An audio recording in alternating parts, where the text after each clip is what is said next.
नमस्कार, once again welcome to maths Vatika. आज हम लोग देखेंगे रीजनिंग का सेट नंबर 4। ये जो सीरीज आपका चल रहा है जिसमें 3250 प्लस वाली बुक से हम लोग मैथ के साथ साथ रीजनिंग को भी देख रहे हैं। इसके कंप्लीट प्लेलिस्ट का लिंक आपको इस वीडियो के डिस्क्रिप्शन में मिल जाएगा। सारे नए क्वेश्चन बिल्कुल नए तरीके से आपको बताए जा रहे हैं, तो लगातार इस बैच के अंदर आप बने रहिएगा।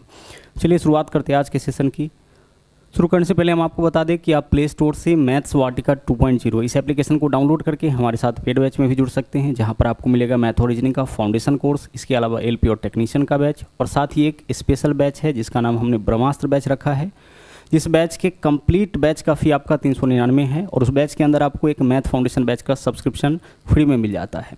ठीक है, यानी ब्रह्मास्त्र बैच का कंटेंट तो आपको मिलेगा ही, इसके अलावा कंप्लीट मैथ फाउंडेशन वहाँ पे आपको फ्री में देखने को मिल जाएगा। और यह आपको मिलेगा मैथ्स वाटिका 2.0 एप्लीकेशन के ऊपर, जिसमें हमने सारे नए क्वेश्चन खास तौर से 2022 और 23 के अंदर जितने भी एग्जाम हुए हैं उनके क्वेश्चन को चैप्टर वाइज और टाइप वाइज कराया है। तो चलिए अब शुरू करते हैं आज के सेशन को। देखिएगा पहला क्वेश्चन क्या है।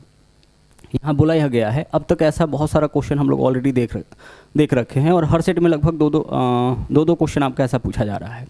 देखिए बोला क्या है, PQRSTU भी एक ही इमारत के 7 अलग अलग मंजिलों पर रहते हैं। इस 7 मंजिल है एक इमारत का, और 7 अलग अलग मंजिलों पर PQRSTU और भी रहता है।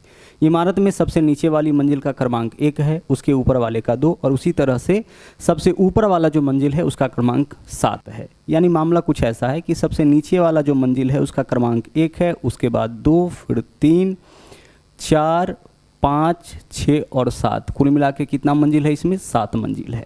और इन 7 मंजिल के ऊपर कौन रह रहा है? इन 7 मंजिल के ऊपर PQRSTU और भी रह रहा है, लेकिन इसी क्रम में नहीं है। यहाँ से आपको तय करना है कि क्रम क्या है। अच्छा, लास्ट में चलते हैं। क्वेश्चन क्या पूछा है? बोला है मंजिल क्रमांक 6 पर कौन है। हमें क्या बताना है? हमें बताना है मंजिल क्रमांक 6 पर कौन है। तो जैसे ही यह निकलेगा कि 6 पर कौन बैठा है, 6 पे कौन रह रहा है, फिर आगे हम लोग आगे नहीं बढ़ेंगे। आगे डाटा को हम लोग को पढ़ने का ज़रूरत नहीं है। इस चीज़ का भी ध्यान रखिएगा ऐसे क्वेश्चन में। चलिए अब यहाँ से शुरू करते हैं। देखिएगा यहाँ तक तो इंस्ट्रक्शंस था। जो भी ऐसा क्वेश्चन मिलेगा सब में इंस्ट्रक्शन बिल्कुल सेम मिलेगा, तो इतना आपको पढ़ने का ज़रूरत नहीं है। ऐसा वाला क्वेश्चन जब भी मिलेगा इतना इंस्ट्रक्शन सब जगह सेम मिलता है, तो आप समय यहाँ से बचा सकते हैं। आगे देखिए क्या बोला है, यू सबसे ऊपर वाली मंजिल पे। यू सबसे ऊपर वाली मंजिल पे, तो यू का तो क्लियर हो गया। यू कहाँ पे रहेगा? 7th फ्लोर पे, 7th मंजिल पे यू रहता है। आगे चलिए, अब बोला है टी और क्यू मंजिल के बीच केवल 2 व्यक्ति। इस चीज़ को तो आप नहीं कह सकते हैं, टी और क्यू के बीच में 2 व्यक्ति, तो टी और क्यू कहीं भी रह सकता है। तो जिसको आप यहाँ पे नहीं बिठा पा रहे उसको स्किप करके आगे पढ़िए, फिर दोबारा से इसको हम लोग पढ़ेंगे। आगे देखिए क्या बोला है, भी पी के मंजिल के ठीक ऊपर वाले मंजिल पर। भी कहाँ रहता है? पी के ठीक ऊपर वाले पर, तो ना तो यहाँ पे भी है ना ही पी है। अच्छा, एक लाइन छोड़ दिए थे, टी और क्यू के बीच 2 व्यक्ति। आगे देखिए क्यू मंजिल क्रमांक 3 पे रहता है। क्यू का फिक्स है, कहाँ पे रह रहा है? क्यू आपका रह रहा है 3 पे। तो जो फिक्स है उसको लिखते चलेंगे, जो पता नहीं चल रहा है उसको हम लोग छोड़ते हुए आगे बढ़ेंगे। भी पी मंजिल के ठीक ऊपर, ठीक है भाई, न तो भी है ना पी है, आगे बढ़िए। एस आर के मंजिल के ठीक ऊपर। एस कहाँ रहता है? आर के ठीक ऊपर, ना तो एस को बिठा पा रहे नहीं आर को। आगे देखिए क्यू आर के मंजिल के ठीक ऊपर। क्यू कहाँ रहता है? बोला है यहाँ पे क्यू आर की मंजिल के ठीक नीचे वाली। क्यू कहाँ रहता है? आर के मंजिल के ठीक नीचे। क्यू रहता है आर के ठीक नीचे, इसका मतलब आर यहीं पे होगा, तभी तो क्यू आर के नीचे होगा। तो जो फिक्स है उसको हम लोग बिठाते हुए चलेंगे। चलिए यहाँ तो क्वेश्चन ही हो गया। अब दोबारा से एक बार और क्वेश्चन को पढ़ेंगे, बाकी लोगों को हम यहाँ पे बिठा लेंगे। देखिए यू सबसे ऊपर वाली मंजिल पे बैठा हुआ है। टी और क्यू के बीच 2 व्यक्ति। टी और क्यू के बीच में 2 व्यक्ति। अब सोचिए टी को हम कहाँ रख सकते हैं कि टी और क्यू के बीच 2 व्यक्ति हो जाएगा। तो नीचे तो हम टी को नहीं रख सकते हैं, क्योंकि उसके बीच में 2 व्यक्ति चाहिए। तो हम टी को अगर यहाँ रखते हैं तो इसके बीच 1 व्यक्ति होगा, यहाँ रख नहीं सकते हैं। कहाँ रखें कि टी और क्यू के बीच में 2 व्यक्ति हो जाए?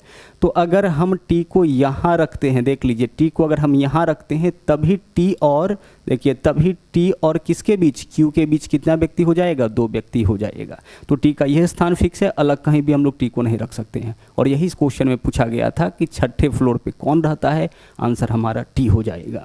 इसके आगे हम लोग क्वेश्चन को सोल्व नहीं करेंगे, लेकिन चलिए बाकी लोगों को भी हम लोग यहाँ पे बिठा लेते हैं।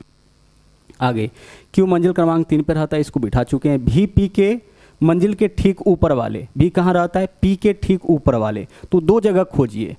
भी कहाँ रहता है? पी के ठीक ऊपर, यानी भी और पी दोनों साथ में रहेगा, तो 2 ऐसा जगह खोजिए जो खाली है। तो यहाँ पे तो 1 जगह खाली है, मतलब यहीं पे भी और पी रहता होगा, तो यहाँ भी हो जाएगा, यहाँ पी हो जाएगा। 7 में से 6 व्यक्ति को बिठा दिए हैं, तो जो 7वां व्यक्ति होगा, जो बचा हुआ व्यक्ति होगा, इस बचे हुए सीट पे आके आपका बैठ जाएगा। तो कौन कौन बैठ चुका है देख लीजिए, PQRSTU भी। पी QRS, एस नहीं बैठा है तो यहाँ पे कौन बैठ जाएगा, यहाँ पे आपका एस बैठेगा, यानी कि यहाँ पे कौन रह रहा होगा, इस मंजिल पे एस रह रहा होगा। ठीक है, तो हमने सातों व्यक्ति को यहाँ पे बिठा दिया। कुछ भी क्वेश्चन पूछा जाएगा इससे रिलेटेड अब बड़े आराम से आप बना सकते हैं। चलते हैं अगले क्वेश्चन में। यहाँ देखिए सिलॉक्स का यह क्वेश्चन है, लगातार सिलॉक्स का क्वेश्चन आता रहा है और सिलॉक्स बहुत अच्छी तरीके से हम पढ़ा रखे हैं। आप चाहे तो जाकर के मैथ्स वाटिका सिलॉक्स बाई मैथ्स वाटिका सर्च करिएगा, वहाँ पे मेरा कई सारा वीडियो आपको मिल जाएगा, जहाँ से जाकर के आप सिलॉक्स के कॉन्सेप्ट को बहुत अच्छे से समझ सकते हैं। लगभग 30 से 35 मिनट के वीडियो में हमने कंप्लीट कॉन्सेप्ट को बहुत अच्छे तरीके से समझाया है और उस वीडियो को देखने के बाद आपको फिर से नया कोई वीडियो देखने का जरूरत नहीं पड़ेगा और पूरा कॉन्सेप्ट आप अच्छे से सीख जाइएगा। जो लोग जानते हैं करना क्या होता है, सिलॉक्स का जब भी क्वेश्चन रहता है तो कुछ कथन और कुछ निष्कर्ष मिलेगा, तो कथन के हिसाब से हम लोग वेन डायग्राम ड्रॉ करते हैं और फिर उसी वेन डायग्राम के आधार पे हम लोग निष्कर्ष निकाल लेते हैं। तो हमारे लिए निष्कर्ष निकालना ज़्यादा आसान हो जाता है। हमें निकालना निष्कर्ष ही है कि कौन सा निष्कर्ष सही है इन कथन के आधार पे, लेकिन डायरेक्ट अगर आप निष्कर्ष निकालिएगा तो फिर आंसर आपका गलत आने का चांसेस बहुत ज़्यादा है। इसलिए हम क्या करेंगे, वेन डायग्राम बनाएंगे। तो बनाइए। सबसे पहला कथन, सभी गधे जेबरा है। जो भी गधे हैं ना सब जेबरा है। तो कैसे बनाएंगे इसका वेन डायग्राम, जो भी गधे हैं यह गधा बना दिए और इस पूरे को हम बना दिए जेबरा, क्योंकि बोला है जो भी गधा है सब का सब आपका जेबरा है। सभी कुत्ते बिल्ली हैं, अंदर में कुत्ता ऊपर से बिल्ली आ जाएगा। आगे बोला कुछ 60 बिल्लियां हैं। अब देखिए यहाँ तो ना 60 है ना बिल्ली है, तो अलग बना लीजिए इसको। क्या बोला है, कुछ 60 बिल्ली है, तो 60 का जो कुछ हिस्सा है 60 है और इसका कुछ हिस्सा कॉमन कर देते हैं, किसके साथ, बिल्ली के साथ। ऐसा ही तो बोला है कि कुछ 60 क्या है, बिल्ली है। आगे चलिए, कुछ गधे लंगूर है। गधा का कुछ हिस्सा लंगूर है, तो हम क्या करेंगे, गधा को कॉमन करेंगे किसके साथ, लंगूर के साथ। कुछ गधा क्या है, लंगूर है।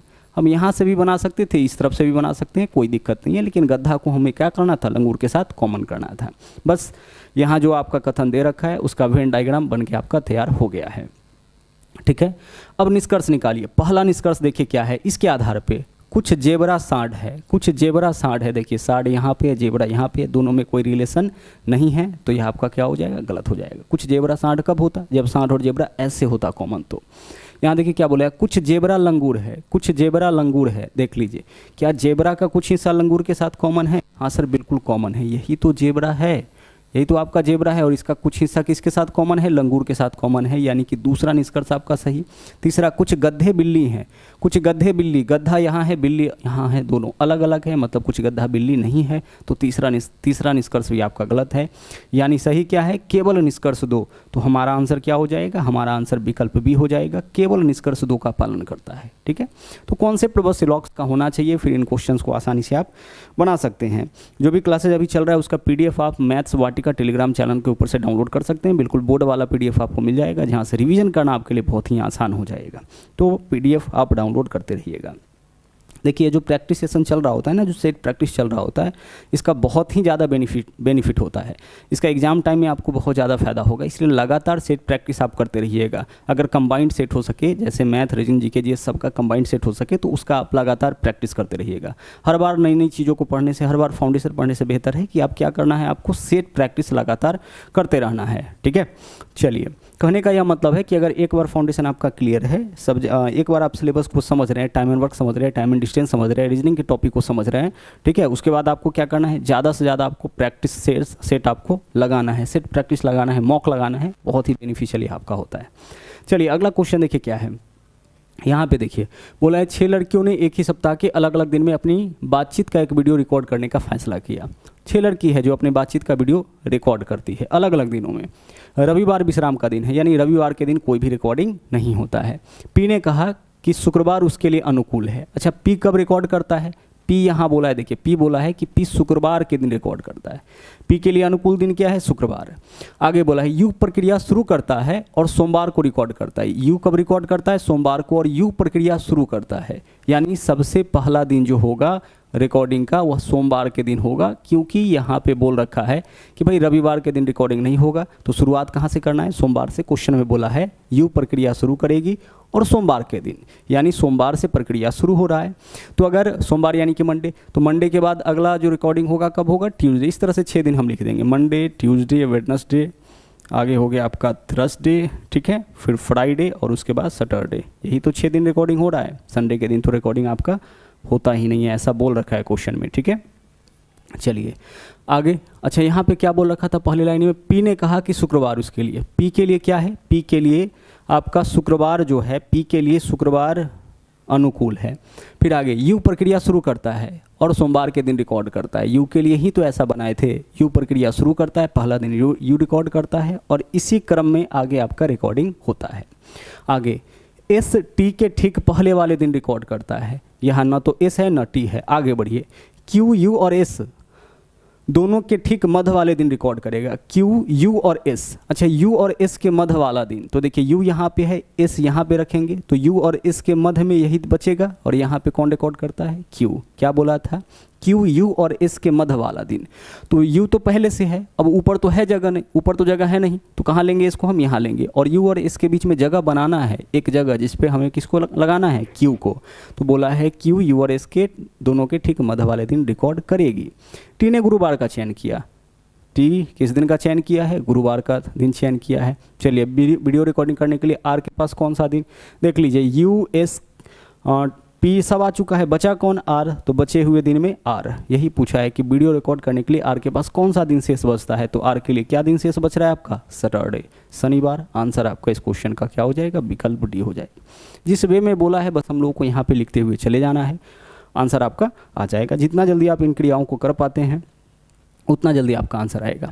यहाँ देखिए क्वेश्चन क्या है, जानवी अपने घर से निकलकर पश्चिम दिशा में 45 किलोमीटर चलती है। एक बात आपको हम बता दें, पहले भी हम बता चुके हैं कि हमेशा आपको क्या करना है कि अपने दाहिने हाथ की तरफ पूरब दिशा लेना है और बाएं हाथ की तरफ पश्चिम, ईस्ट वेस्ट, पूरब पश्चिम।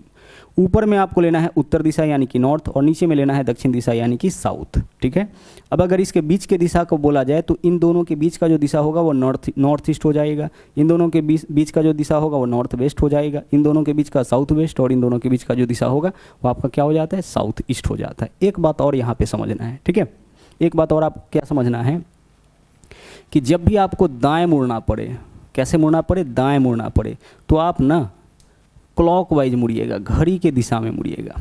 ठीक है, और जब भी आपको लेफ्ट टर्न लेना पड़े यानी कि बाएं मुड़ना पड़े, उल्टा घूमना पड़े, तो घड़ी के उल्टा दिशा में चलिएगा। कैसे आपको चलना है, घड़ी के उल्टा दिशा। घड़ी के दिशा यानी कि क्लॉकवाइज दाहिने मुड़ने के लिए क्लॉकवाइज चलना है और बाएं मुड़ने के लिए एंटी क्लॉकवाइज, घड़ी के विपरीत दिशा। घड़ी ऐसे चलती है ना, तो दाहिना जब भी मुड़ना होगा तो हम ऐसे चलेंगे। ठीक है, चलिए शुरुआत करते हैं। जानवी अपने घर से निकलकर पश्चिम की ओर 45 किलोमीटर, जानवी अपने घर से निकलती है, मान लेते हैं कि यह जानवी का घर है, यहाँ से जानवी निकली है और पश्चिम दिशा में चली है, तो ले चलिए पश्चिम दिशा में। कितना किलोमीटर चली है, या 45 किलोमीटर चली है। ठीक है, अब आगे चलिए। अब बोला है कि वह दाएं मुड़ती है और 32 मीटर। अब यहाँ से इसको दाएं मोड़िए, दाएं का मतलब घड़ी के दिशा में, तो घड़ी का दिशा तो घड़ी तो ऐसे ही चलता है, तो दाएं मुड़ती है और कितना चलती है, 32 मीटर। तो यहाँ से इसको दाएं मोड़िए और दाएं मुड़ने के बाद यह चलती है 32 मीटर। ठीक है, आगे देखिए, फिर दाएं मुड़ती है और 88, यहाँ से दाएं मुड़ी है तो क्लॉकवाइज ही मुड़ेंगे और दाएं मुड़ती है और कितना चलती है, 88 मीटर चलती है। यह दाएं मुड़ के 88 मीटर चलती है। यह डिस्टेंस कितना है, यह डिस्टेंस आपका 88 मीटर हो गया। देखिए, इतना अगर 45 लिए हैं तो 88 हम क्या लेंगे, इससे ज़्यादा ही लेंगे। ठीक है, यहाँ तक का 45 है, से एक्स्ट्रा कितना चल रही है, इसके पैरेलल में 43 एक्स्ट्रा चल रही है। तो इस बात का भी हमेशा ध्यान रखिएगा। ऐसा नहीं कि 88 यहाँ 45 यहाँ तक लेकर के आए तो फिर यहाँ से अगर 88 चलाना होगा तो यहीं पे रुक जाइएगा। इसको क्या करिएगा, थोड़ा सा देखिए डिस्टेंस के हिसाब से थोड़ा आगे बढ़ा लीजिएगा आप। अब आगे उसके बाद वह दाएं मुड़ती है और 50 मीटर। अब यहाँ से दाएं मुड़ी है, दाएं यानी कि क्लॉकवाइज, और दाएं मुड़ के कितना चली है, 50 मीटर। देख लीजिए, यहाँ से यहाँ तो 32 ही होगा, तो इससे नीचे जाना पड़ेगा। दाएं मुड़ी है और कितना चली है, 50 मीटर चली है। ठीक है, फिर आगे देखिए, पुनः दाएं मुड़ती है और 43, पुनः यहाँ से दाएं मुड़ती है और 43। अच्छा, 43 चलने का मतलब क्या होगा, बिल्कुल इसके पैरेलल आ जाएगी, क्योंकि देख लीजिए यह जो डिस्टेंस है कितना है, 88, तो यह वाला भी क्या होना चाहिए, 88। तो यह 45 है, 45 में 43 जोड़ेंगे 88 हो जाएगा। तो इधर से यह 45 है तो यह डिस्टेंस क्या होगा, 43 ही होगा। मतलब बिल्कुल इसके सामने 88 का जो ऊपर गैप बना था वह आपका क्या हुआ, यहाँ पे बिल्कुल सामने सामने आ गया। अब क्वेश्चन देखिए पूछा गया है। अब यहाँ से देखिए, अब वह अपने घर से कितनी दूर और किस दिशा में है। यही तो घर है, यहाँ घर है और अभी जो है इस पॉइंट पे वह आ चुकी है। तो घर से किस दिशा में है, देखिए घर से नीचे की ओर है, तो नीचे की ओर कौन सा दिशा होता है, साउथ यानी कि दक्षिण। तो घर से नीचे की ओर है यानी कि साउथ डायरेक्शन में है। और कितनी दूरी पर है, ये भी तो पूछा है ना, कितनी दूर है, तो कितना दूर हो जाएगा, देख लीजिए यह वाला कितना है 32, तो यह वाला यहाँ से यहाँ तक अगर हम लेते हैं तो यह कितना हो जाएगा 32, यानी एक्स्ट्रा कितना है आपका, एक्स्ट्रा 18। यह जो है डिस्टेंस 18 ही तो है, यानी घर से दक्षिण में कितनी दूरी पर है 18। यही डिस्टेंस तो पता करना है, तो इसके पैरेलल होगा। तो यहाँ से यहाँ तक 50 है, यह 32 है, 32 है मतलब इसके पैरेलल इतना 32 हो जाएगा, तो शेष कितना हो बचा आपका 18। तो 18 मीटर दक्षिण, आंसर विकल्प बी हो जाएगा। 18 मीटर दक्षिण, 18 मीटर दक्षिण, दो दो विकल्प में है, ठीक है। यहाँ देख लीजिए दो दो विकल्प में आपका दे रखा है 18 मीटर दक्षिण, नहीं, ठीक है। चलिए तो चलते हैं अब नेक्स्ट क्वेश्चन में, नंबर 5। यहाँ देखिए 6 मित्र ABCD एक वृत्ताकार मेज के परितः चारों ओर केंद्र की ओर मुख करके खड़े होकर एक गेम खेल रहे हैं। 6 मित्र है, एक वृत्ताकार मेज के चारों ओर खड़े होकर गेम खेल रहा है, ठीक है। सबसे पहले हम क्या करेंगे, वृत्ताकार मेज बनाएंगे और इसमें 6 जगह बनाएंगे और सबका चेहरा केंद्र की ओर है, तो इस प्रकार से, ठीक है। चलिए देखिए इस प्रकार से हम जगह बनाते हैं, कितने व्यक्ति के लिए, 6 व्यक्ति के लिए। सबका चेहरा देख लीजिए किस तरफ है, केंद्र की तरफ है। आगे E के बाईं ओर ठीक बगल में, E कहाँ पे है, A के बाईं ओर ठीक बगल में, तो हम कहीं पे भी A को बिठा सकते हैं। पहला व्यक्ति को इस पूरे 6 जगह में से जहाँ आपकी मर्जी वहाँ बिठा लीजिए। तो बोला है E के बाईं ओर, A को बिठा लिए, A के बाईं ओर हम E को बिठा लेंगे। यहाँ बोला गया है E कहाँ है, A के बाईं ओर, तो पहले A को बिठाओगे तभी तो E को बिठा पाओगे ना। A के बाईं ओर ठीक बगल में खड़ा है। C F के बाईं ओर दूसरे स्थान पर, यहाँ ना तो C है ना F है, छोड़िए आगे बढ़िए।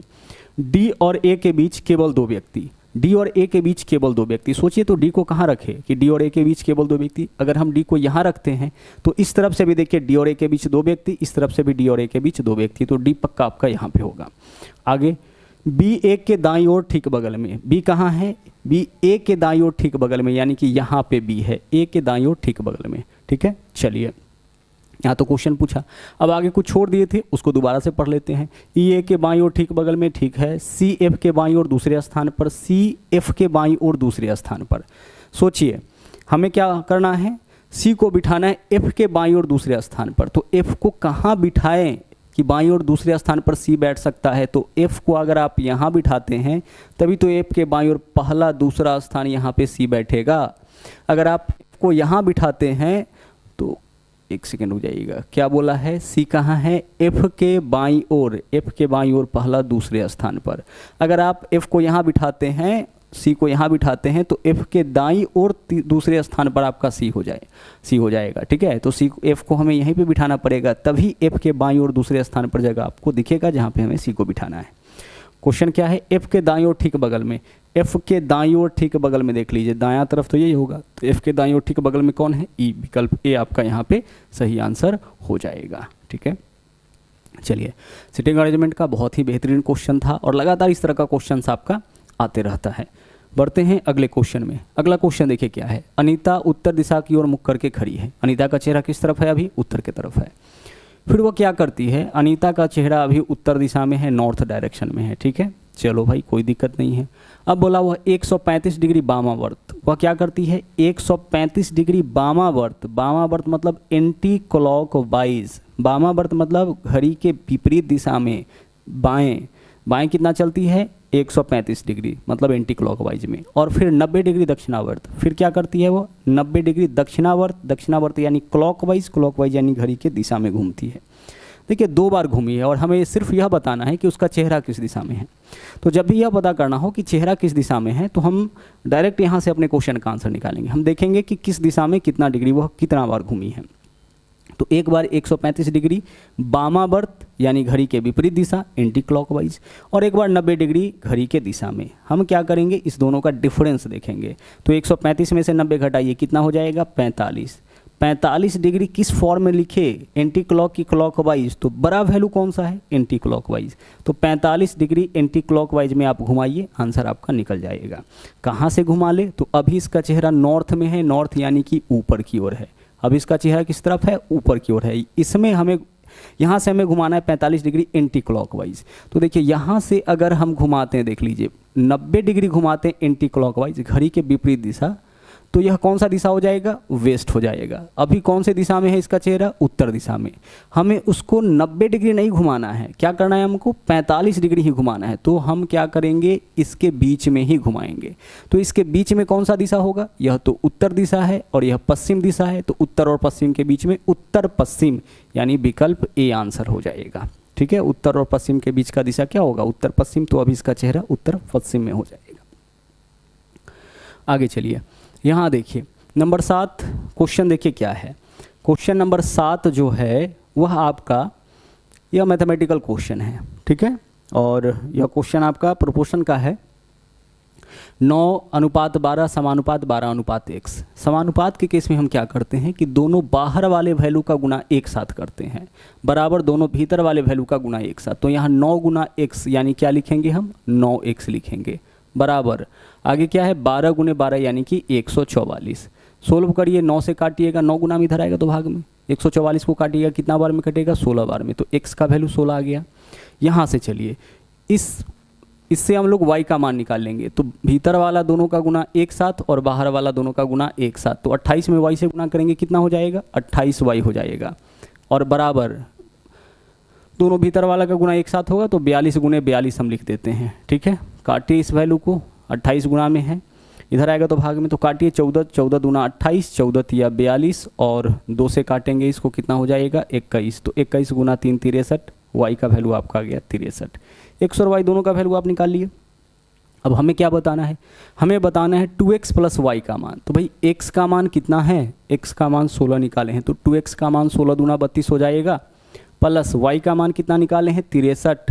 32 प्लस 63 कितना होगा सर, 32 प्लस 63 95, यानी कि विकल्प सी हो जाएगा। इसको चेक कर लेना आप। ठीक है, कभी कभी जोड़ने में घटाने में मिस्टेक हो जाता है, तो इस चीज़ को आप ध्यान रखिएगा। यहाँ समानुपात का केस है। समानुपात के केस में क्या होता है, दोनों भीतर वाला का गुना एक साथ, दोनों बाहर वाले का गुना एक साथ। ऐसा इसलिए करते हैं, जैसे मान लीजिए a अनुपात b।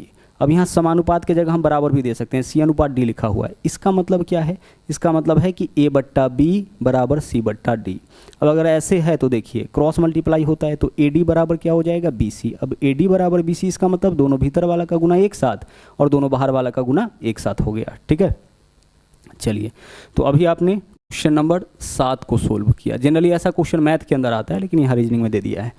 अब इस क्वेश्चन को देखिए, यहाँ पे क्या किया गया है जरा समझते हैं। नंबर 8, यहाँ मामला कुछ और है। देखिए 11 का जो संबंध 130 के साथ है, 7 का जो संबंध 58 के साथ है, 15 का वही संबंध किसके साथ होगा। रीजनिंग में वास्तव में ऐसा क्वेश्चन बनता है। ठीक है, तो 11 से 130 कैसे ला सकते हैं, 11 का स्क्वायर प्लस 9, 11 का स्क्वायर 121 प्लस 9 130 हो जाएगा। 7 से 58 कैसे ला सकते हैं, 7 का स्क्वायर प्लस 9, 7 का स्क्वायर 49, 9 58। ठीक है, उसी प्रकार से 15 से क्या होगा, तो 15 का स्क्वायर प्लस 9, तो 15 का स्क्वायर होता है 225, 225 प्लस 9 कितना हो जाएगा 234। विकल्प ए आपका यहाँ पे सही आंसर हो जाएगा। यही तो पैटर्न है ना, स्क्वायर प्लस 9 किया गया है। 11 से 130 कैसे बनाएगा, 11 का स्क्वायर प्लस 9। 7 से 58 कैसे बनाएगा, 7 का स्क्वायर प्लस 9। उसी प्रकार से 15 से हम क्या बना सकते हैं, 15 का स्क्वायर प्लस 9 करिए 234 हो जाएगा। अगले क्वेश्चन में आते हैं। यहाँ देखिए नंबर 9 इनइक्वालिटी का सवाल है, कई बार पहले भी हम लोग देख चुके हैं। देखिए इसमें हमें क्या बताना है, यह कथन दे रखा है और इस कथन के आधार पर बताना है कि कौन सा विकल्प सही है। हमेशा एक चीज़ का ध्यान रखिएगा कि जैसे मान लीजिए कि अगर हम इस तरीके से लिखते हैं a ग्रेटर देन b, तो अगर हम a के तरफ से पढ़े तो इसको क्या पढ़ेंगे, a बड़ा है b से, इस सिंबल को हम पढ़ लेंगे ग्रेटर देन। ठीक है, इस सिंबल को हम क्या पढ़ेंगे, ग्रेटर देन पढ़ेंगे। लेकिन अगर b के तरफ से इसी को पढ़ना पड़े तो हम क्या पढ़ेंगे, b लेस देन a, यह सिंबल आपका लेस देन हो जाएगा। इस चीज़ का ध्यान रहे, a के तरफ से अगर चलेंगे तो यह सिंबल ग्रेटर हो जाएगा, a बड़ा है b से, लेकिन b के तरफ से चलेंगे तो यह सिंबल क्या हो जाएगा, छोटा हो जाएगा, b लेस देन a। इसी बात को तो बस यहाँ पे समझना होता है। और हमेशा एक चीज़ बस आपको ध्यान रखना होता है कि अगर सिंबल आता है ग्रेटर देन, इक्वल टू, अगर यह तीनों सिंबल आता है तो उसके बीच में यह रिलेशन आपका सही हो जाएगा। ठीक है, अगर यह नहीं आता है, अगर ग्रेटर देन है बाकी यह दोनों है और इसके अलावा ग्रेटर देन है या केवल ग्रेटर देन है, यह है तो सही यही होगा। अगर यह नहीं है तब यह सही हो जाएगा, और जब यह दोनों नहीं है तब यह वाला, यानी यह प्रायोरिटी है, इसको ध्यान रखना है। उसी प्रकार से लेस देन इक्वल टू और इक्वल टू आया, लेस देन आ गया तो लेस देन वाला सही होगा, अगर नहीं है तब लेस देन इक्वल टू, और अगर यह दोनों नहीं है फिर आपका यह वाला। और अगर अपोजिट सिंबल आ गया, एक ऐसा वाला और एक ऐसा वाला, वहाँ पे आपका क्या होगा, वहाँ पे निष्कर्ष नहीं निकाला जा सकता है। चलिए यह क्या बात हुई समझते हैं यहाँ से। यहाँ देखिए क्या बोला, टी ग्रेटर देन एफ, तो टी से एफ के तरफ चलिए तो क्या सिंबल मिलता है, टी से एफ के तरफ। टी से कहाँ चलना है, एफ के तरफ, तो ध्यान रखना आप टी से एफ के तरफ जा रहे हो, तो टी से एफ के तरफ जब जाओगे तो इस सिंबल को क्या पढ़िएगा आप, T less than equal to लिखेंगे। देखिए टी के तरफ से हम चलेंगे तो टी के तरफ छोटा ही है ना, तो लेस देन इक्वल टू, तो यहाँ लेस देन इक्वल टू लिखते हैं। आगे चलिए उसके बाद देख लीजिए फिर क्या है, लेस देन इक्वल टू, तो फिर लेस देन इक्वल टू। अब लेस देन इक्वल टू है तो इसके बीच में सही रिलेशन क्या होगा, लेस देन इक्वल टू, यहाँ पे ग्रेटर देन इक्वल टू बोला है, गलत हो जाएगा। अगले में चलते हैं, विकल्प बी को चेक करते हैं। विकल्प बी में क्या है, एच और एफ के बीच में रिलेशन बताना है, तो एच से एफ के तरफ चलिए। कहाँ चलना है, एच से एफ के तरफ, तो एच से एफ के तरफ सिंबल क्या मिलेगा, इस बार तो सीधा है, equal to greater than. Equal to greater than रहने पर सही क्या होता है, ग्रेटर देन, यहाँ लेस देन है, यह आपका गलत हो जाएगा। ठीक है, विकल्प सी को चेक करते हैं। विकल्प सी में क्या करना है हमें, विकल्प सी में y से s के तरफ चलना है, तो y से s के तरफ चलिए जरा सा, y से s के तरफ, y से s के तरफ जब चलिएगा तो लेस देन मिलेगा सिंबल, और इसके बाद लेस देन इक्वल टू मिलेगा। तो लेस देन और लेस देन इक्वल टू में सही क्या हो जाएगा सर, लेस देन और लेस देन इक्वल टू, यहाँ देखिए लेस देन इक्वल टू रहने पर सही लेस देन हो जाता है, तो y लेस देन s बिल्कुल सही है। W से T को भी चेक करते हैं। W से अगर T के तरफ चलिएगा तो क्या सिंबल मिलेगा, देखिए W से T के तरफ, W से T के तरफ मिलेगा ग्रेटर देन, यहाँ देखिए W से, उसके बाद ग्रेटर देन इक्वल टू, उसके बाद ग्रेटर देन इक्वल टू, यह तीनों सिंबल मिला, तो सही रिलेशन क्या होगा, ग्रेटर देन, यहाँ लेस देन बोला है तो यह आपका गलत हो जाएगा।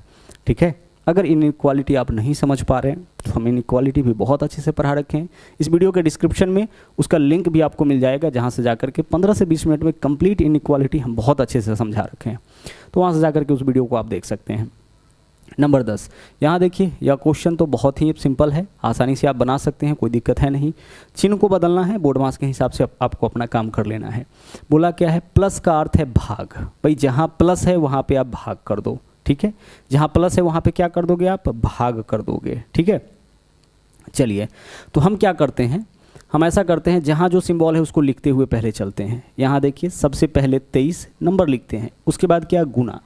हम यहाँ देखेंगे गुना का अर्थ क्या है सर, गुना का अर्थ है माइनस, तो यहाँ लिखेंगे माइनस, उसके बाद 15 ब्रैकेट लगा है तो लगा दीजिए।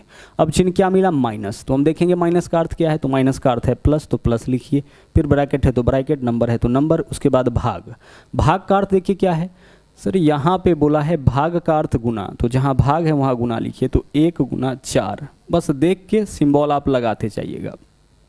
यहाँ क्या बोला है, यहाँ बोला है भाग का अर्थ है गुना। ठीक है, अब आगे चलते हैं। अब आगे यहाँ प्लस है, तो प्लस का अर्थ क्या है, भाग, तो प्लस के जगह भाग लिख दीजिए, ब्रैकेट है तो ब्रैकेट, नंबर जैसे वैसे ही लिखिए। फिर माइनस का अर्थ देखिए क्या है, माइनस का अर्थ बोला है, यहाँ पे प्लस का अर्थ भाग है, माइनस का अर्थ प्लस है, तो जहाँ माइनस है वहाँ प्लस लिखिए, 2 है तो 2, ब्रैकेट बंद करिए। उसी प्रकार से फिर लास्ट में भाग है, भाग का अर्थ क्या बोला है, गुना, तो जहाँ भाग है वहाँ गुना लिखिए, और जो नंबर है उसको आप वैसे ही लिख दीजिए।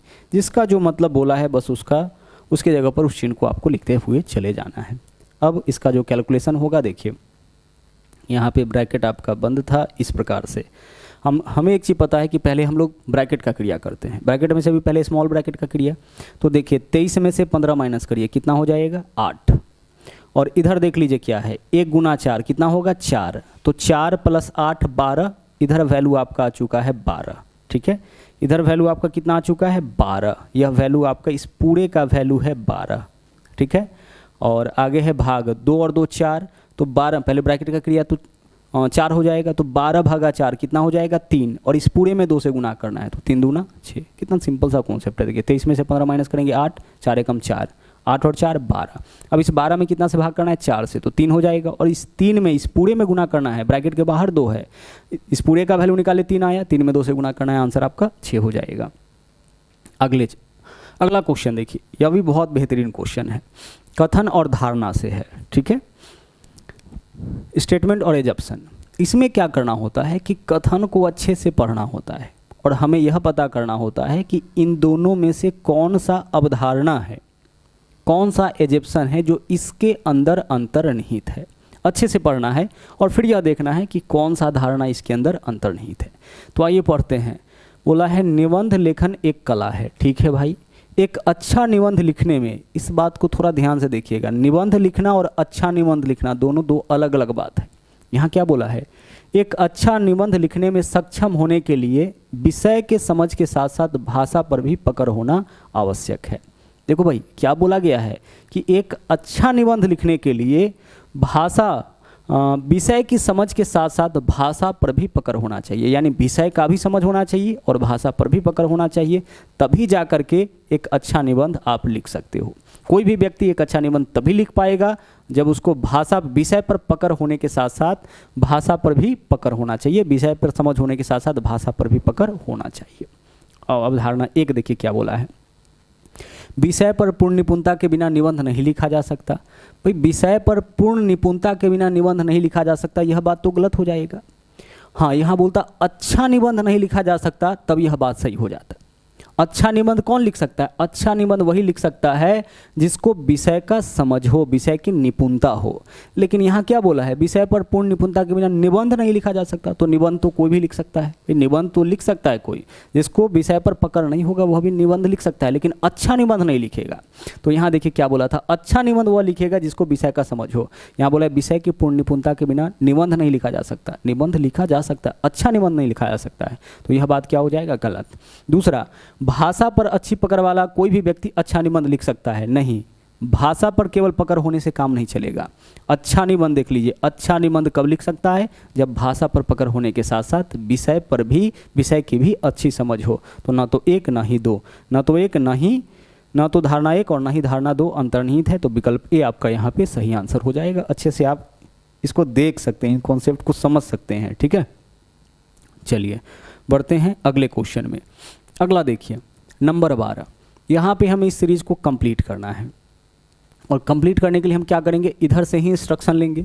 तो देखिए यहाँ पे ना एम के बाद डब्लू दिखा, तो आप एम के बाद इसमें डब्लू लिख दीजिए। ठीक है भाई, फिर क्या है, बी भी एम डब्लू, चार चीज़ तो क्लियर हो गया। बी के बाद भी होगा, उसके बाद एम, उसके बाद डब्लू। अच्छा आगे चलिए, तो बी भी एम डब्लू क्यू है, फिर यहाँ क्या होगा, बी भी एम डब्लू। तो यहाँ पे फिर से आप बी लिखिए, बी भी एम डब्लू। यहाँ पे हम सोचते हैं कि क्या हो सकता है। फिर देखिए बी भी एम डब्लू, ठीक है, यहाँ भी बी भी एम डब्लू, यहाँ तक तो ठीक है, लेकिन आखिरी वाला में चेंज है। यहाँ देखिए बी भी एम डब्लू के बाद क्यू है और यहाँ बी भी एम डब्लू के बाद टी है। तो यहाँ क्या हुआ है उसको देखते हैं जरा सा।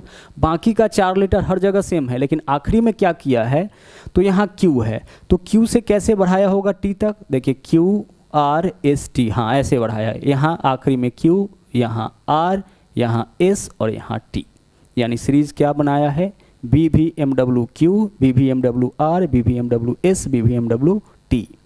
अब इस पैटर्न को पूरा करने के लिए हम लोग को क्या क्या भरना पड़ा, हमें भरना पड़ा बी वी डब्ल्यू बी, ठीक है। वी डब्ल्यू बी वाला यह ऑप्शन नहीं है, यह ऑप्शन भी नहीं है। वी डब्ल्यू बी के बाद वी डब्ल्यू बी के बाद आर, तो विकल्प सी यही तो होगा, विकल्प सी आंसर हो जाएगा।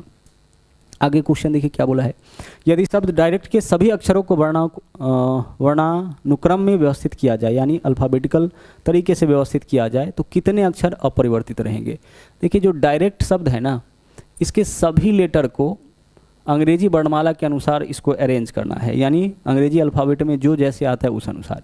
तो देखिए D C E R I T सब में पहले कौन आता है, पहले सी आता है, उसके बाद डी आता होगा, उसके बाद फिर ई है, ई के बाद आई, उसके बाद आर और उसके बाद टी। देखिए तो कौन है जो अपना स्थान नहीं बदला है जब इसको अरेंज करके लिखे, तो पहले सी फिर डी फिर ई फिर आई फिर आर फिर टी, मतलब जैसे अंग्रेजी अल्फ़ाबेट में आता है उसके अनुसार। तो टी ही एक ऐसा लेटर है जो अपना स्थान नहीं बदला। तो बोला है कितने अक्षर हैं ऐसे जो अपरिवर्तित रहते हैं, तो एक मात्र है, वह है आपका टी।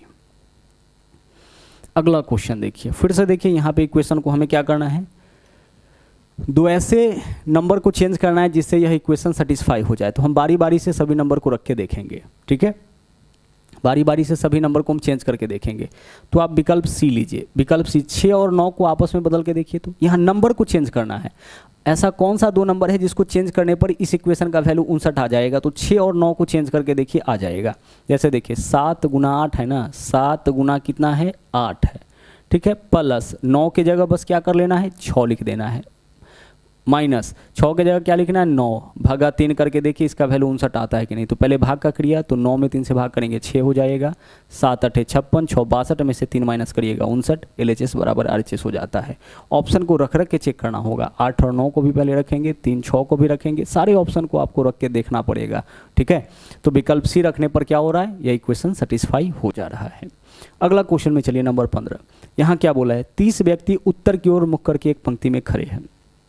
30 व्यक्ति क्या है, उत्तर की ओर, यानी इस तरह से पंक्ति में खड़ा है ऐसे। अब आगे बोला है मनोज आगे से 11वें स्थान पर। मनोज कहाँ है भाई, मनोज का स्थान आगे से ऊपर से 11वां है, ठीक है। अच्छा, मनोज का स्थान अगर आप ऊपर से रखे हैं ना, ठीक है, मनोज का स्थान किस तरफ से रखे हैं, ऊपर से रखे हैं, तो सबका स्थान आप ऊपर से ही रखिएगा। चलिए ठीक है, आगे बढ़ते हैं, क्वेश्चन में क्या है पढ़ते हैं। साहिन पीछे से 7वां और नीरज साहिन के ठीक आगे। क्वेश्चन क्या पूछा है पहले उसको देखते हैं। नीरज और मनोज के बीच कितने व्यक्ति, तो हम 2 ही व्यक्ति को यहाँ मेंशन करेंगे, नीरज और मनोज। नीरज और मनोज के बीच कितना व्यक्ति है यह पता लगाना है, ठीक है। तो मनोज का स्थान पता है, हम बस नीरज का स्थान देखेंगे क्या है। तो बोला है साहिन पीछे से 7वां और नीरज साहिन के ठीक आगे। तो साहिन अगर 7वें नंबर पर है नीचे से, और इसके जस्ट आगे अगर नीरज है तो साहिन नीचे से 8वां होगा। तो नीरज साहिन नीचे से 7वां है और नीरज साहिन से एक स्थान आगे है, यानी कि नीरज क्या होगा नीचे से 8वां। तो अगर यह नीचे से 8वां है तो ऊपर से इसका स्थान क्या होगा, सोचिए भाई। 30 व्यक्ति है, नीचे से 8वें नंबर पर है, तो ऊपर से 31 - 8 यानी कि 23वें नंबर पर होगा। किसी भी व्यक्ति का स्थान अगर बाएं से दाएं में बदलना हो या दाएं से बाएं में, ऊपर से नीचे में या नीचे से ऊपर में, तो टोटल व्यक्ति के संख्या में 1 जोड़ करके घटाइएगा। जैसे देखिए टोटल 30 व्यक्ति है, 31 में से नीचे का इसका स्थान माइनस करेंगे तो ऊपर से इसका स्थान पता चल जाएगा। तो देखिए मनोज का स्थान ऊपर से 11वां, नीरज का स्थान ऊपर से 23वां, इसके बीच में कितना व्यक्ति है यही पता करना है। तो बीच में व्यक्ति का संख्या देखिए कितना का डिफरेंस है, 23 और 11 में। 23 और 11 में डिफरेंस कितना का है, 23 और 11 में डिफरेंस है आपका 12 का। जितना का डिफरेंस होगा ना उससे 1 कम व्यक्ति होगा। अगर आपका डिफरेंस 12 का है तो इसके बीच में कितना व्यक्ति होगा, 11। देखिए 11 और 23 में 12 का अंतर है, यानी इसके बीच में 11 व्यक्ति। जैसे देखिए हम बोलेंगे इस तरह से कि कोई व्यक्ति जो है बाएं से तीसरा है, ऐसे बाएं से कोई व्यक्ति तीसरा है, ठीक है, इस प्रकार से। चलिए देख लेते हैं। तो बाएं से कोई व्यक्ति तीसरा है तो यहाँ पे होगा, मान लेते हैं कि यह M है और N जो है बाएं या ऊपर ले लिए, और N जो है वह ऊपर से 8वां है। अब ऊपर से 5वां और ऊपर से 8वां के बीच कितना व्यक्ति हो जाएगा, देखिए 3 ही तो व्यक्ति आया। ऊपर से तीसरा और ऊपर से 8वां व्यक्ति के बीच कितना व्यक्ति हो रहा है, कितना व्यक्ति हो रहा है यहाँ पे, कुछ गड़बड़ हो गया क्या? अच्छा इसमें 7 छूट गया है, 1 सेकेंड रुक जाइए।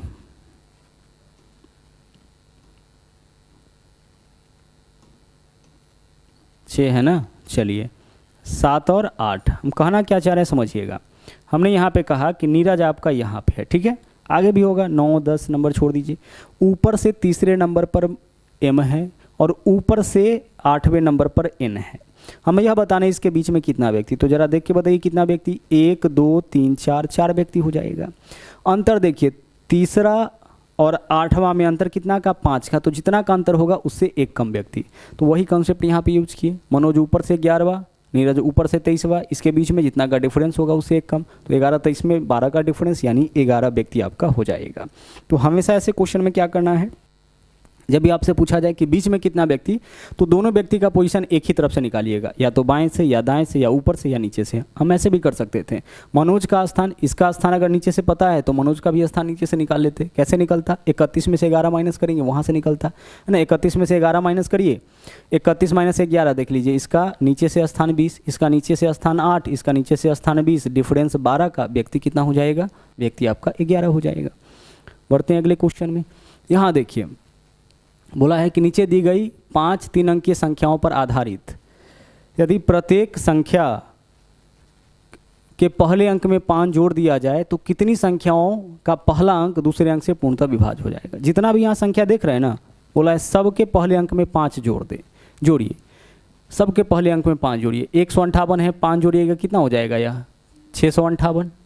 यहाँ देखिए 5 जोड़िएगा तो कितना हो जाएगा, 938 हो जाएगा। 5 जोड़िएगा 682 हो जाएगा। 5 जोड़िएगा 825 हो जाएगा। 5 जोड़िएगा कितना हो जाएगा, 730। बोला है सबके पहले अंक में अगर 5 जोड़ दिया जाए तो पहला कितना ऐसा संख्या जिसका पहला अंक दूसरे अंक से पूर्णतः विभाजित होगा। आप चेक करिए कितना ऐसा संख्या जिसका पहला अंक दूसरा अंक से कटेगा, इसका पहला अंक दूसरा अंक से नहीं कटेगा, पहला अंक दूसरा अंक से कट जाएगा। देखिए 9 3 से कट जाएगा, पहला अंक दूसरा अंक से नहीं कटेगा, पहला अंक दूसरा अंक से कट जाएगा, पहला अंक दूसरा अंक से नहीं कटेगा। ऐसा कितना संख्या आया, 2 संख्या आया जिसका पहला अंक दूसरा अंक से क्या होगा, कट जाएगा। ठीक है, चलिए नंबर 17 क्वेश्चन देखिए। बोला है 6 व्यक्ति P Q R S T U, प्रत्येक का वजन अलग अलग है। क्यू का वजन केवल 2 व्यक्ति केवल अन्य 2 व्यक्ति से अधिक है, यानी क्यू का वजन तीसरे नंबर पर आ जाएगा। क्यू का वजन केवल 2 अन्य व्यक्ति से अधिक है, केवल 2 व्यक्ति से अधिक क्यू का वजन है, यानी कि तीसरा नंबर का व्यक्ति आपका क्यू हो जाएगा। आगे चलिए इसको छोड़ के आगे बढ़ते हैं। पी का वजन यू के वजन से अधिक, इसको लिख लेते हैं। पी का वजन क्या है, यू के वजन से अधिक। जिसका वजन अधिक होगा उसको ऊपर और जिसका वजन कम होगा उसको नीचे लिखेंगे। ठीक है,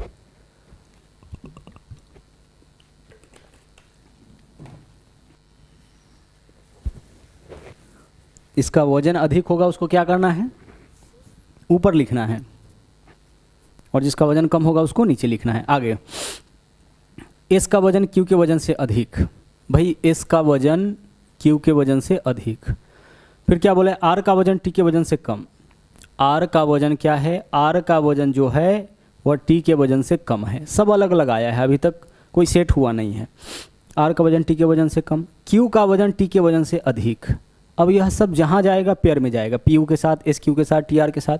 यहाँ क्या बोला है, बोला है आर का वजन टी के वजन से कम, आर का वजन टी के वजन से कम। ठीक है, और क्यू का वजन यहाँ देखिएगा, क्यू का वजन टी के वजन से अधिक, क्यू का वजन टी के वजन से अधिक। देख लीजिए, इसका मतलब यहाँ पे टी आएगा और टी जहाँ आएगा उसके साथ आर जाएगा। क्यू का वजन टी के वजन से अधिक, तो यहाँ अगर क्यू है तो यहाँ पे टी आएगा और टी जहाँ आएगा वहाँ पे आर आ जाएगा। सभी 6 व्यक्ति में यू का वजन दूसरा सबसे अधिक, यू का वजन दूसरा सबसे अधिक, यानी यू यहाँ पे आ जाएगा। यू का वजन 5वां हो जाएगा तो यू यहाँ पे आएगा तो पी यहाँ पे आ जाएगा। यू का वजन दूसरा सबसे अधिक, यानी कि 6ठे स्थान पर कोई और आएगा, यू कहाँ पे आएगा, 5वें स्थान पर आएगा, तो 5वां स्थान तो यही है, और जहाँ यू आएगा उसके ऊपर पी आएगा। सभी को आप यहाँ पे बिठा चुके हैं। बोला है तीसरा सबसे अधिक वजन किसका है, तीसरा सबसे अधिक वजन, तीसरा सबसे अधिक वजन किसका हो जाएगा, एस का। ऊपर से चलेंगे ना, आंसर हो जाएगा एस, तीसरा सबसे अधिक वजन एस का। आगे चलिए, यहाँ फिर से वही क्वेश्चन है, यदि एलिमेंट के सभी अक्षरों को वर्णानुक्रम के अनुसार व्यवस्थित किया जाए, यानी अल्फ़ाबेट के अनुसार, तो कितना अक्षर अपरिवर्तित रहेगा। देखिए वर्ड क्या है, लेमेंट है, LAMENT, यही तो है। चलिए लिखिए, सबसे पहले क्या आएगा, ए आ जाएगा, ए के बाद इसमें ई आ जाएगा, ई के बाद कौन आएगा, एम आएगा, उसके बाद एल आएगा, फिर एन आएगा, फिर टी आएगा। देखिए कितना अक्षर है जो अपरिवर्तित रहा, स्थान नहीं बदला। देखिए 3 लेटर, एक तो एम, दूसरा एन और तीसरा टी। आंसर हो जाएगा MNT। कुल मिला के 3 लेटर है जो अपरिवर्तित रहा। चेक कर ले क्या, LAMENT, तो पहले ए, फिर ई, फिर एम, अच्छा एम के बाद पहले एल फिर एम आएगा ना। यहाँ पे देखिए गड़बड़ी हो गई है, यही है ना। उसके बाद देखिए पहले एल, उसके बाद एम, फिर एन और फिर टी। अंग्रेजी अल्फ़ाबेट में एल पहले, फिर एम, फिर एन, फिर टी। तो कितना अक्षर है जो स्थान परिवर्तित नहीं किया, एन और टी। देखिए यहाँ बिल्कुल सामने सामने आया, तो 2 हो जाएगा। ठीक है, माफ़ करिएगा, यहाँ पे आपका मिस्टेक हो गया। क्या आंसर हो जाएगा, विकल्प बी। नंबर 19 क्वेश्चन, एक बार फिर से क्वेश्चन सिलॉक्स का। कथन निष्कर्ष हम क्या करेंगे, कथन के हिसाब से वेन डायग्राम फटाफट से बना लेंगे। बनाइए, सभी घास झाड़ियाँ है, जो भी घास है उसको झाड़ी बनाइए। सभी घास क्या है, सभी घास झाड़ी है, तो घास को यहाँ पे आप फटाफट से झाड़ी बना लीजिए। और सभी जड़े फल है, यहाँ ना तो जड़ है ना फल है, अलग बना लीजिए। जो भी जड़े हैं, ठीक है, जो भी जड़े हैं सब क्या है, सब फल है। जड़ को हम फल बना दिए। फिर क्या बोला, सभी फल फूल है, जो भी फल है सब क्या है भाई, सभी फल फूल है। कथन के हिसाब से बना लिए हैं वेन डायग्राम। अब निष्कर्ष निकालिए, निष्कर्ष वह होगा जो निश्चित सत्य होगा। सभी घास फूल है, भाई सभी घास यहाँ है, फूल यहाँ है, यह बात तो बिल्कुल गलत है। सभी जड़े फूल है, सभी जड़े देख लीजिए, पूरा जड़ किसके अंदर आया है, फूल के अंदर, यह बात बिल्कुल सही। कुछ फूल फल है, देखिए यह पूरा फूल है, पूरा क्या है, फूल, और इसका कुछ हिस्सा क्या है, फल है, यह बात भी बिल्कुल सही। हमारा आंसर क्या हो जाएगा, निष्कर्ष 2 और 3 पालन करता है। ठीक है, चलिए बढ़ते हैं नेक्स्ट क्वेश्चन में। नंबर 20, यहाँ देखिए ऐसा भी क्वेश्चन आपको मिलता है, पहले भी मिला है। इंस्ट्रक्शन पढ़ने में समय बर्बाद मत करिएगा, सीधे यहाँ पे कंडीशन पे आते हैं। पहला कंडीशन देखिए, क्वेश्चन क्या है पहले लिख लेते हैं। 5 हैज़ परसेंटेज, क्वेश्चन है आपका 5 हैज़, उसके बाद है परसेंटेज, ठीक है। 6 7 हैज़, 6 7, इसके बाद फिर से हैश है, और 3 8। इसका हमें कोड बताना है। क्या बताना है, इसका हमें कोड बताना है। अब बोलोगे सर सबका कोड तो यहाँ लिखा हुआ है, 5 का, 6 का, 8 का, 3 का, परसेंटेज का, हैश का, 7 का, फिर यहाँ पे नया चीज़ क्या है, तो यह कंडीशनल कोडिंग डिकोडिंग है। शर्त यहाँ दे रखा है, क्या दिया है, यदि पहला घटक एक विषम संख्या, जो क्वेश्चन है उसके बारे में बोल रहा है, पहला घटक विषम संख्या है और अंतिम घटक एक सम संख्या है।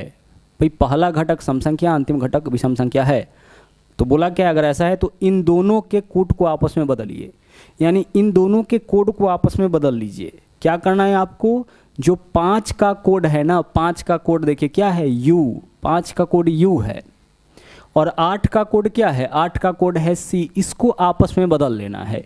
यानी जो 8 का कोड है वह 5 का कोड हो जाएगा, और जो 5 का कोड है वह किसका कोड हो जाएगा, 8 का कोड हो जाएगा। यही तो है, और कुछ शर्त पूरा करता है क्या, देखिए दूसरा घटक प्रतीक, दूसरा घटक प्रतीक है, और पांचवा एक सम संख्या, तो दूसरा, तीसरा, चौथा, पांचवा सम संख्या नहीं है, इस कंडीशन को पूरा नहीं कर रहा है। यदि तीसरा घटक एक संख्या, तीसरा घटक संख्या नहीं है, इस कंडीशन को भी पूरा नहीं कर रहा है। यानी पहला शर्त पूरा कर रहा है, तो पहले शर्त के अनुसार क्या है, पहला संख्या विषम और अंतिम सम हो तो दोनों का कोड आपस में बदलेगा। यानी 5 का जो भी कोड दिया है उसको 8 के स्थान पर लिखिएगा, और 8 का जो भी कोड है उसको लिखना यहाँ पे, बाकी का कोड सेम रहेगा। तो बाकी देखिए हैश का कोड क्या है, हैश का कोड T है, तो जहाँ भी हैश है वहाँ पे क्या लिखेंगे, हम T लिखेंगे। फिर चलिए प्रतिशत का कोड देख लीजिए, प्रतिशत का कोड D है तो यहाँ D लिखिए। 6 का कोड क्या है, 6 का कोड S है तो S लिखिए। 7 का कोड देख लीजिए, 7 का कोड A है तो यहाँ A रहेगा। फिर 3 है, 3 का कोड क्या है, K है तो K हो जाएगा। देखिए कौन सा ऑप्शन आपका आंसर बनना चाह रहा है, CTD यानी विकल्प, CTD विकल्प, तो आपका D एकमात्र है, विकल्प D हमारा यहाँ पे सही आंसर। अगले क्वेश्चन में आइए, यहाँ देखिए क्या किया गया है। नंबर 21 एनालॉजी से फिर सवाल है। बीइंग का कोड यहाँ पे दे रखा है, प्राइड का दे रखा है, उसी तरह से क्लीन का कोड बताना है। देखिए किया क्या गया है, सिर्फ लेटर को अपोजिट लेटर से कोड किया गया। बी का उल्टा Y, ई का V, आई का R, एन का M, जी का T। यहाँ भी चेक करिए, पी का उल्टा K, R का उल्टा I, अपोजिट लेटर से कोड किया है। तो यहाँ भी कोड करिए, सी का उल्टा X, सी का उल्टा क्या होता है भाई सर, सी का उल्टा होता है X, एल का उल्टा O, ई का उल्टा V, ए का Z और एन का M, XOVZM, विकल्प B ही आपका आंसर हो जाएगा। नंबर 22 एक बार फिर से इसके अनुसार बना लीजिए फटाफट से वेन डायग्राम। सभी कुरियर शिपमेंट है, जो भी कुरियर है वह क्या है सर, जो भी कुरियर है ना वह शिपमेंट है, कुरियर को शिपमेंट बना लीजिए। ठीक है, चलिए आगे देखिए क्या बोला है। सभी शिपमेंट ट्रांसपोर्ट, जो भी शिपमेंट है सब क्या है, ट्रांसपोर्ट है, ट्रांसपोर्ट, जो भी शिपमेंट है सब क्या है, ट्रांसपोर्ट है। कोई ट्रांसपोर्ट, कोई हॉल ट्रांसपोर्ट नहीं है। भाई हॉल जो है ना, यहाँ पे हॉल बना दिए, कोई हॉल जो है वह ट्रांसपोर्ट नहीं है। इस दोनों में नेगेटिव रिलेशन है, ध्यान रखिएगा। अब चलिए निष्कर्ष निकालते हैं। यही तो कथन था, सभी कुरियर शिपमेंट और सभी शिपमेंट ट्रांसपोर्ट और कोई हॉल ट्रांसपोर्ट नहीं है। ठीक है, चलो भाई निष्कर्ष देखो। पहला, कोई ट्रांसपोर्ट शिपमेंट नहीं है, ट्रांसपोर्ट शिपमेंट तो है, ट्रांसपोर्ट का कुछ हिस्सा शिपमेंट है। पहला निष्कर्ष क्या हो जाएगा, गलत हो जाएगा। क्या बोला है, ट्रांसपोर्ट शिपमेंट नहीं है, तो यह ट्रांसपोर्ट है, इसका कुछ हिस्सा तो शिपमेंट है। सभी कुरियर ट्रांसपोर्ट है, सभी कुरियर किसके अंदर आया, ट्रांसपोर्ट के अंदर, यह बात सही हो गया। तीसरा, कुछ ट्रांसपोर्ट शिपमेंट है, कुछ ट्रांसपोर्ट शिपमेंट है। देखिए ट्रांसपोर्ट का कुछ हिस्सा क्या है, शिपमेंट है, बिल्कुल सही। आगे कोई कुरियर हॉल नहीं है, कोई कुरियर, कुरियर यहाँ है, हॉल के साथ नेगेटिव रिलेशन है, यह बात भी बिल्कुल सही है। हमारा आंसर हो जाएगा 2 3 4 पालन करता है। 2 3 4 यानी विकल्प भी हमारा यहाँ पे सही आंसर हो जाएगा। देख लीजिए अच्छे से, बहुत ही बेहतर क्वेश्चन ये आपका था। आगे चलते हैं, अगला देखिए। यहाँ देखिए एक सीरीज का क्वेश्चन है, 0 है, कितना बढ़ाया होगा, यहाँ पे 2 बढ़ाया, फिर यहाँ पे 4 बढ़ाया, यहाँ पे 6 बढ़ाया, यहाँ पे 8, पहले 2 फिर 4 फिर 6 फिर 8, तो हम 10 बढ़ा देंगे, तो 20 और 10 कितना हो जाएगा, 30, यानी विकल्प ए आंसर हो जाएगा। सीरीज का सिंपल सा क्वेश्चन है। यहाँ पे देखिए क्या किया गया है, कोडिंग डिकोडिंग का क्वेश्चन है। इसका कोड यहाँ दे रखा है, 7 है, 7 से 4 बनाया, -3 किया, क्या सभी जगह -3 है, 12 से 9 -3, 5 से 2 -3 -3 किया है। तो आपसे इसका कोड पूछा है, -3 कर लो। P16 पे 16 -3 13 नंबर पे M हो जाएगा, 15 -3 12 नंबर पे L हो जाएगा, 20 -3 17 नंबर पे Q हो जाएगा, 5 -3 2 नंबर पे B हो जाएगा, 18 -3 15 नंबर पे हो जाएगा, MLQBO विकल्प ए आपका आंसर हो जाएगा। कोडिंग डिकोडिंग का क्वेश्चन था। इससे इसको बनाने के लिए क्या किया, हर एक लेटर में से -3 किया। उसी तरह से जो पोर्टर का कोड पूछा था, तो हर एक लेटर में से -3 कर लेंगे। नंबर 25 बोला है 2 दिन की अवधि में घड़ी के घंटे और मिनट की सुई कितना बार समकोण बनाता है। भाई एक चीज़ ध्यान रखिएगा, समकोण मतलब 90 डिग्री का कोण।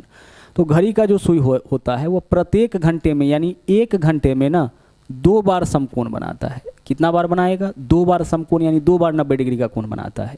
लेकिन 12 घंटे में जो है वह सिर्फ यह 12 घंटे में कितना बार बनाना चाहिए था, 24 बार, लेकिन यह सिर्फ 22 बार समकोण बनाता है। अब बाकी का आपको आंसर इसी आधार पे निकाल लेना है। हर एक घंटा में 2 बार समकोण बनाता है, लेकिन 12 घंटे के मतलब पूरा जब एक चक्कर लगाता है तो 1 घंटा में 2 बार, तो 12 घंटा में 24 बार समकोण बनाना चाहिए, लेकिन 22 बार बनाता है। ऐसा क्यों करता है, क्योंकि 2 से 4 के बीच कितना घंटा हुआ, 2 घंटा। इस 2 घंटा में सिर्फ 3 बार समकोण बनाता है। और उसी तरह से 8 से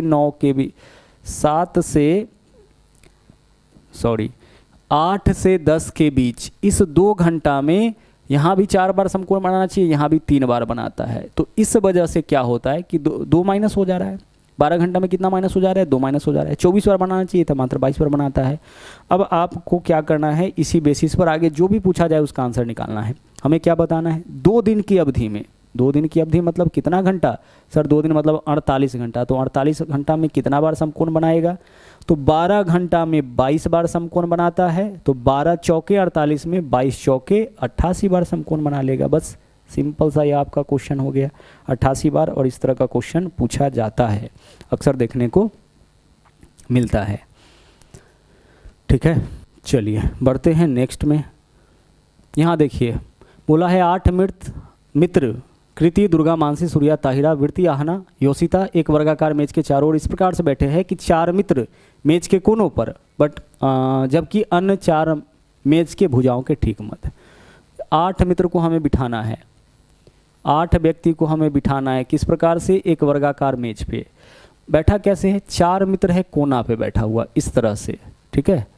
और बाकी का जो 4 बच गया ना, वह इसके मध्य में बैठा हुआ है इस प्रकार से। सबका चेहरा केंद्र की तरफ है। आगे चलिए, आगे क्वेश्चन में क्या बोला है, सभी का मुख मेज के केंद्र की ओर, सूर्या दुर्गा। अच्छा यहाँ पे देख लीजिए, अब ऐसा क्वेश्चन में बोला नहीं है, बोला है सूर्या दुर्गा के दाईं ओर तीसरे स्थान पर। यहाँ पे ऐसा नहीं बोला है कि कॉर्नर पे कौन बैठा है और मध्य में कौन बैठा है। तो जब न बोले कि कॉर्नर पे कौन बैठा है और मध्य में कौन बैठा है, जनरली क्वेश्चन में ऊपर में ही क्लियर कर देता है कि यह 4 व्यक्ति है जो आपका मध्य में बैठता है, यह 4 व्यक्ति है जो कॉर्नर पे बैठता है, ठीक है। लेकिन यहाँ क्लियर नहीं किया है, उस केस में हम क्या करेंगे, किसी को भी कहीं बिठा सकते हैं अपने इच्छा अनुसार। तो यहाँ देखिए क्या बोला है, सूर्या दुर्गा के दाईं ओर तीसरे स्थान पर, तो कहीं बिठा लेते हैं। मान लीजिए दुर्गा को हम यहाँ बिठा लिए, ठीक है। बोला क्या है, सूर्या दुर्गा के दाईं ओर पहला, दूसरा, तीसरा, यहाँ पे आपका सूर्या है। सूर्या दुर्गा के दाईं ओर तीसरे स्थान पर बैठा है। काम खत्म, आगे बढ़िए।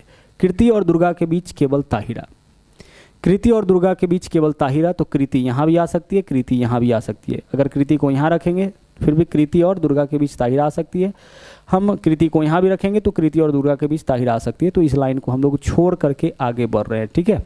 आगे चलिए, मानसी दुर्गा के बाईं ओर दूसरे स्थान पर, दुर्गा के बाईं ओर पहले दूसरे स्थान पर यहाँ पे कौन है, यहाँ पे मानसी है। अब जैसे ही यह क्लियर हुआ, मानसी कहाँ है, दुर्गा के बाईं ओर दूसरे स्थान पर। तो जब यह सीट क्लियर हो गया तो फिर यह जो बोला था कि कृति और दुर्गा के बीच केवल ताहिरा, तो कृति और दुर्गा, अगर कृति यहाँ नहीं बैठ सकती है तो कृति अब पक्का यहाँ बैठेगी, तभी तो कृति और दुर्गा के बीच एक जगह बचता है। यहाँ कृति को हम नहीं बिठा पा रहे तो अब यहीं पे बिठाना पड़ेगा। और कृति दुर्गा को बिठा लिए तो इसके बीच में हम किसको बिठा सकते हैं, ताहिरा को, ठीक है। सूर्या और योशिता के बीच केवल मानसी और दुर्गा के बाईं ओर, मानसी ठीक है भाई। सूर्या और योशिता के बीच केवल वृत्ति, सूर्या और योशिता, देखिए सूर्या यहाँ पे, योशिता को यहाँ बिठाएंगे तभी तो सूर्या और योशिता के बीच केवल क्या हो जाएगा, वृत्ति हो जाएगा। 8 में से 7 व्यक्ति को बिठा दिए हैं, बचे हुए व्यक्ति को यहाँ पे बिठाएंगे। तो बचा हुआ कौन है, आहना, तो आहना को हम यहाँ पे बिठा लेंगे। सवाल देखिए क्या पूछा है, ताहिरा के बाईं ओर तीसरे स्थान पर कौन बैठा है। ताहिरा के बाईं ओर, ताहिरा के बाईं ओर पहला दूसरा तीसरा, यही तो होगा। ताहिरा के बाईं ओर तीसरे स्थान पर कौन बैठा है, आंसर क्या हो जाएगा, एम, यानी कि मानसी, विकल्प सी आपका यहाँ पे सही आंसर हो जाएगा। सभी 8 व्यक्ति को यहाँ पे हम लोग बिठाए हैं, 4 को बिठाए हैं बिल्कुल कॉर्नर पे और बाकी 4 को हम लोग भुजाओं के मध्य बिठाए हैं। ठीक है, चलिए बढ़ते हैं नेक्स्ट क्वेश्चन में। नंबर 27, यहाँ देखिए, इस इंस्ट्रक्शन को पढ़ने का जरूरत नहीं, आपसे पहले कई बार आपका आ चुका है। देखिए किस प्रकार से यह, किस पैटर्न पर यह संख्या बना है, उसी पैटर्न वाला ऑप्शन आपको खोजना है। तो यहाँ देखिए 1 3 से 8 बनाइए, कैसे बन सकता है, तो 1 और 3 का योग कितना का है, 4 का। इस दोनों का योग क्या है, 4, और अंतर क्या है, 2। गुना करिए तो 4 दूना 8, बीच वाला आ गया, हाँ सर आ गया। यानी पहला और आखिरी के योग में इसके अंतर से गुना करने पर बीच वाला आ जाता है। ठीक है, वही चीज़ यहाँ पे भी है। पहला और अंतिम का योग 7 है, पहला और अंतिम का अंतर 3 का है। गुना करिए, 21 आ रहा है सर। ऐसा ऑप्शन कौन सा है, इसके पहले और अंतिम संख्या के योग में उसके अंतर से गुना करने पर बीच वाला आ जाता है। तो देखिए 4 और 7 11, 4 और 7 में अंतर 3 का, गुना करिए 11 तिया 33, बीच में है विकल्प ए आंसर। क्या यहाँ भी है सर, 2 और 3 का योग 5 हो जाएगा, अंतर 1 का, 5 गुना 1 5, बीच में 26 है। यानी ऐसा एकमात्र ही ऑप्शन होगा। जब ऑप्शन ए हो रहा है तो फिर आगे हम लोग चेक नहीं करेंगे। यहाँ देखिए 5 से 13, 13 से 23, 23 से 49, क्वेश्चन मार्क, आगे बताना है कि क्या होगा। देखिए 5 से 13 कैसे बनाया जा सकता है, 2 गुना प्लस 3 13 हो जाएगा। क्या है, 2 गुना प्लस 3। ठीक है, आगे चलिए, अब 2 गुना तो 13 दूना 26, इस बार क्या हो गया, इस बार 2 गुना माइनस 3 हो गया। फिर आगे चलिए, यहाँ पे देखिए एक बार 2 गुना प्लस 3, फिर 2 गुना माइनस 3, अब 2 गुना प्लस 3 करिए तो 23 दूना 46 प्लस 3 49, तो अब करेंगे 2 गुना माइनस 3, तो 49 दूना 98 माइनस 3 कितना हो जाएगा, 95। तो आंसर आपका विकल्प बी। क्या हो रहा है, 2 गुना प्लस 3, 2 गुना माइनस 3, 2 गुना प्लस 3, तो अब करेंगे 2 गुना माइनस 3, 49 गुना 2 98 माइनस 3 95 आपका यहाँ पे आंसर हो जाएगा। आगे चलिए, प्लस का अर्थ है माइनस, ठीक है, माइनस का अर्थ है भाग। तो इस इक्वेशन का मतलब बताना है, तो सबसे पहले लिखिए हम 12, यहाँ भाग है, भाग का अर्थ क्या है, भाग का अर्थ है गुना, तो जहाँ भाग है वहाँ गुना लिखिए। चलिए ठीक तो है ना, हाँ जी, माइनस का अर्थ है भाग, भाग का अर्थ है गुना, तो भाग की जगह गुना लिखे हैं। ठीक है, 6 है तो 6, प्लस का अर्थ क्या है, देखिए प्लस का अर्थ है माइनस, जहाँ प्लस है वहाँ पे माइनस करिए, 28 है तो 28, फिर आगे माइनस है, माइनस का अर्थ है भाग, तो जहाँ माइनस है वहाँ पे भाग करिए, 7 है तो 7, और आगे गुना देख लीजिए, गुना का अर्थ क्या बोला है, गुना का अर्थ है प्लस, तो जहाँ गुना है वहाँ पे लिखिए प्लस, 14 हो गया। कैलकुलेट करिए, वैल्यू इसका निकालिए। पहले क्या करिएगा, भाग का करिए, तो 28 में 7 से भाग करिए, कितना हो जाएगा, 4 हो जाएगा। फिर गुना करेंगे तो 12 छक्के 72, माइनस कितना हो जाएगा, -4 प्लस 14, 72 में से 4 माइनस करेंगे 68, 68 और 14 82 हो जाएगा। यानी कि विकल्प सी आपका यहाँ पे सही आंसर हो जाएगा। ठीक है, चलिए, और लगता है कि आपका आखिरी क्वेश्चन है। तो इस तरीके से यह पूरा सेट आपका कंप्लीट हुआ। चलिए, तो इस वीडियो में इतना ही। और हाँ, अगर आप हमारे चैनल पर नए हैं तो इस चैनल को सब्सक्राइब जरूर करिएगा, इसके अलावा लाइक और शेयर करते रहिएगा। इसके आगे के जो भी सेट है उसको भी लेकर के हम आते रहेंगे, और लगातार यह आपका सेट अभी चलता रहेगा। मैथ के साथ साथ रीजनिंग दोनों का सेट आपका अभी चल रहा है। इसका अलग से प्लेलिस्ट बना हुआ है, जहाँ से जाकर के, जैसा कि हम पहले भी आपको बता चुके हैं, पीछे के वीडियोज़ को आप देख सकते हैं। तो चलिए, मिलते हैं अगले सेट के साथ अगले वीडियो में। थैंक यू, जय हिंद।